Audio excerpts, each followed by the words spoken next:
Hello, my Facebook family. Welcome to my mini vlog. Hope हजुरहरू सबै सन्चै हुनुहुन्छ होला। आज चाहिँ हाम्रो वडा स्तरीय युवा युवती दलित मधेसी मुस्लिम लक्षित सिपमूलक तालिम कार्यक्रमको अन्तिम दिन रहेको थियो। यानि कि आज चाहिँ हाम्रो प्रमाणपत्र वितरण दिन थियो। अनि हामीले अस्ति काम गरेको सबै इन्स्ट्रुमेन्ट्सहरू खोलेर राख्यौँ।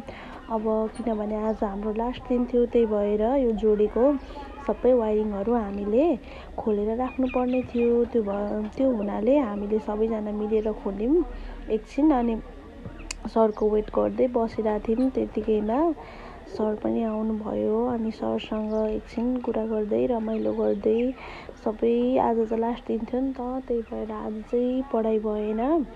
अनि सर आउनुभयो, सरसँग कुरा गर्दै बस्यौँ। अनि एकछिनपछि हाम्रो प्रोग्राम स्टार्ट भयो।